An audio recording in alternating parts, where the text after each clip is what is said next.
Hello বন্ধুরা, আজ আমরা যাচ্ছি পৃথিবীর সবচেয়ে ঝুঁকিপূর্ণ জায়গাগুলোর দিকে, যেখানে প্রকৃতি নিজেই মানুষের টিকে থাকার সাহায্য পরীক্ষা করে।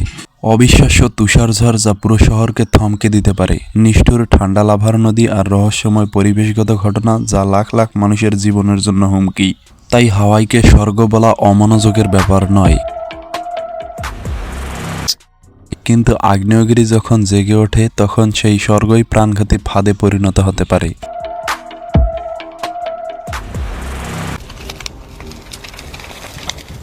হাওয়াই পৃথিবীর সবচেয়ে আগ্নেয়গিরি ঝুঁকিপূর্ণ অঞ্চলের একটা।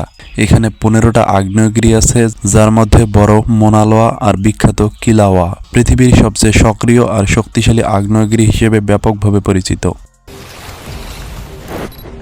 2018 সালের কিলাওয়ার আগ্নেয়গিরির বিস্ফোরণ গত 200 বছরের সবচেয়ে বিধ্বংসী ছিল। লাভা প্রায় হাজার হাজার বাড়ি ছাই করে দিয়েছিল এবং 35.5 কিলোমিটার এলাকায় ছড়িয়ে পড়েছিল, যা একটা পুরো শহরের মতো আকার। আর এটা শুধু সংখ্যাই নয়, এগুলো আসল মানুষ যারা কয়েক ঘন্টার মধ্যে তাদের বাড়ি আর দৈনন্দিন জীবন হারিয়ে ফেলেছে।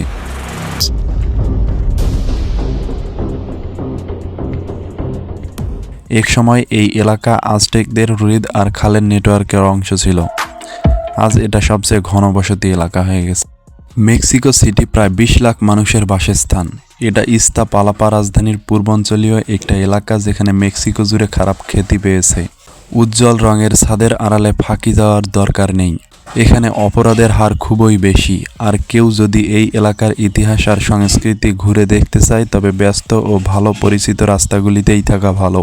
এত বেশি ভিড় আর তীব্র সামাজিক দ্বন্দ্বের কারণে এই অবস্থা হওয়াটা আশ্চর্যের কিছুই নয়। এখানে বাড়ি ভাঙার ঘটনাই সবচেয়ে বেশি রিপোর্ট হয়। সবচেয়ে বেশি সময় পালাপা মেক্সিকো সিটির সবচেয়ে বিপজ্জনক এলাকার মধ্যে নিয়মিতই থাকে। এখানে বিপদের মাত্রা এক এলাকায় থেকে অন্য এলাকা অনেকটাই বদলে যেতে পারে।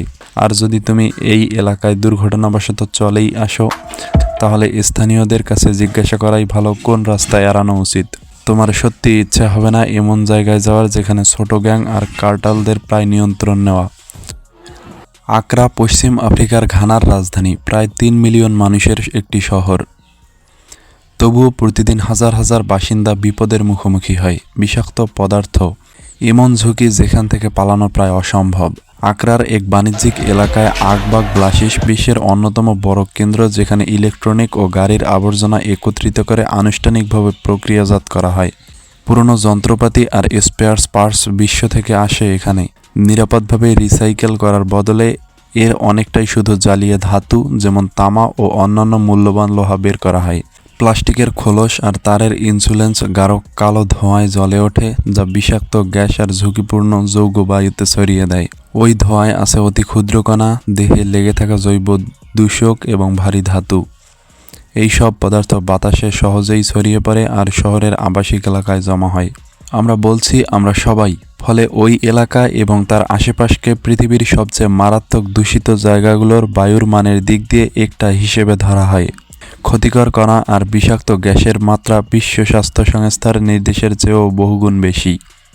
মানুষের স্বাস্থ্যের উপর এর প্রভাব একটা ভয়ানক ব্যাপার।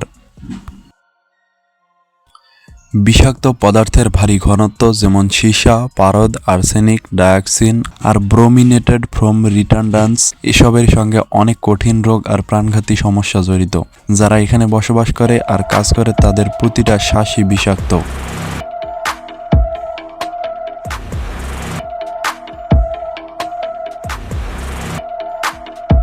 বাইকান মানলে সাধারণত সবাই ভাবেন আগুনে ঝলসানো লাভা আর বিস্ফোরণ, কিন্তু আরেকটা ঝুঁকি আছে। ঠান্ডা লাভা, যাকে বলা হয় লা, এটা একটা মারাত্মক মিশ্রণ যেখানে আগ্নেয়গিরির ময়লা, কাদা, পামাস আর পাথর ও পানি মিশে থাকে। আর এর ঘনত্ব ভেজা কংক্রিটের মতো। বাহাস হতে পারে সৌন্দর্যের মতো। 100 কিলোমিটার ঘন্টার গতি ঝাঁপিয়ে পড়ে এবং কখনো কখনো শত শত কিলোমিটার ভ্রমণ করে, যার ফলে বিশাল ধ্বংসযজ্ঞ ঘটে। ঠিক এমনটাই ঘটেছিল 2024 সালের বসন্তে ইন্দোনেশিয়ার সুমাত্রা দ্বীপে। এই বিপর্যয়ের কারণে ছিল মনসুর বৃষ্টি। সাধারণত শান্ত থাকা মাউন্ট মারাপির ঢাল যেমন ফুলে ওঠে, লাখ লাখ টন কাদা, ছাই আর পাথর নিচে নামতে লাগলো। ঠান্ডা লাভা প্রবাহ পুরো গ্রামকে ছিঁড়ে ফেলে দিল। 100 এর বেশি বাড়ি ভেঙে গেল, যা পানিতে ডুবে গেল, আর সড়ক, সেতু, ভবনগুলো ক্ষতিগ্রস্ত হলো। এবং মসজিদগুলোরও ক্ষতি হয়েছে মানুষের জন্য, আর ওই এলাকাটার জন্য ফলাফলটা ছিল খুবই বিধ্বংসী। তাই বলাই যায় এরা কখনো নীরব হত্যাকারী নামেও পরিচিত। আগুন বা গর্জনের মতো শব্দ নিয়ে আসে না, বরং চুপচাপ আর অবিরত ধ্বংসযজ্ঞ চালায়। পৃথিবীর খুব কম জায়গায় মানুষের জন্য এত কঠিন মনে হয়। আফার ডিপ্রেশনের উত্তরের সীমানায় ইথিওপিয়া ইরাত্রা সীমান্তের পাশে ডানাকিল মরুভূমি প্রায় 1,00,000 বর্গ কিলোমিটার জুড়ে বিস্তৃত এমন এক ভূখণ্ড যেখানে মনে হয় প্রকৃতি প্রতিবাদ করছে। প্রথমত, এটা পৃথিবীর অন্যতম সবচেয়ে গরম জায়গা।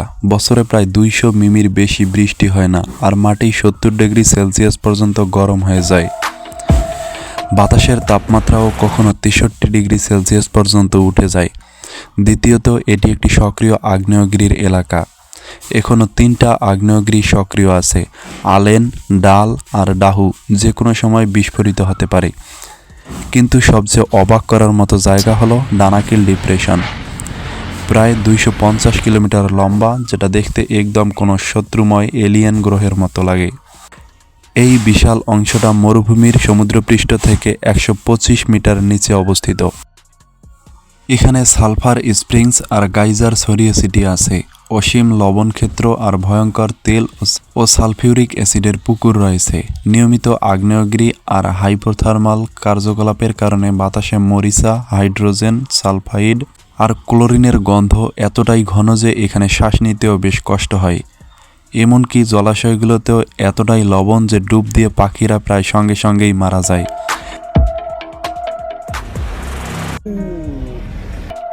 রাস্তার প্রতিটি বাঁক ধৈর্যের এক কঠিন পরীক্ষা।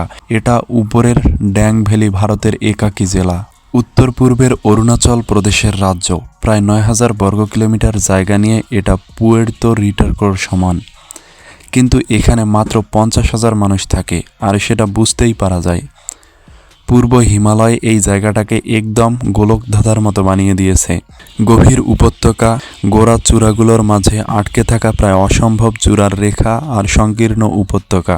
আর পরের উপত্যকায় পৌঁছতে হলে ঝুঁকিপূর্ণ পাহাড়ি বাঁকগুলো পাড়ি দিতে হয়। এক পাশে গভীর খাদ আর অন্য পাশে চূড়া পাথরের দেয়াল, যা যে কোনো মুহূর্তে পাথর ধস নামিয়ে যাদের মাঝ দিয়ে যেতে হয় তাদের উপর আছড়ে পড়তে।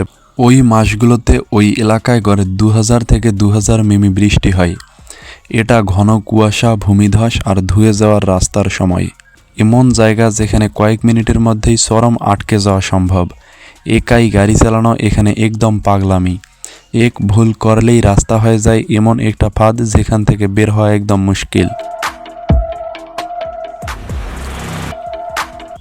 দবাই থেকে মাত্র কয়েক ঘন্টা দূরত্বে এমিরেটস অব সাহারার মরুভূমির কেন্দ্রে আছে এমন একটা জায়গা যা মনে হয় পোস্ট অ্যাপোক্যালিপটিক একটা দুনিয়া থেকে ছিঁড়ে পড়েছে। এল মাদামের ভুতুরে গ্রাম।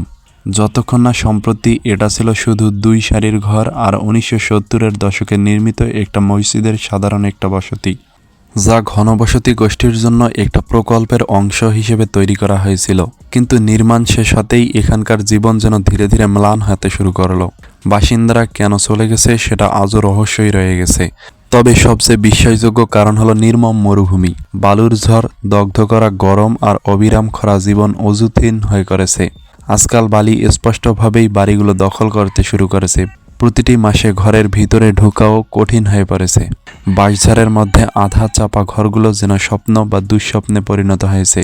আর যদিও ভূত প্রেত আর জিন নিয়ে গুজব আছে যে ওরা মানুষকে দূরে সরিয়েছিল, তবুও এগুলো না থাকলেও এই জায়গাটা তার রহস্যে চমকে দেয়। প্রথমে দেখলে মনে হবে সাদা সমুদ্রের ফেনার একটা সাধারণ দাগ, কিন্তু কাছে গিয়ে দেখো এটা একদম নির্দোষ নয়, এটা বিষাক্ত। এই দৃশ্যগুলো আজকের দিনে মানুষ কতটা প্রকৃতি দূষিত করছে তার করুণ স্মারক। যমুনা গঙ্গার এক শাখা নদী, যেটা ভারতের এক মহান নদী, যেটা তাজমহলের পাশ দিয়ে বয়ে যায়। রাসায়নিক দিয়ে ভরা, যা সাদা ফেনার মতো মেঘের মতো ছড়িয়ে পড়ে। জল দূষণ ভারতের সবচেয়ে বড় সমস্যাগুলোর একটা।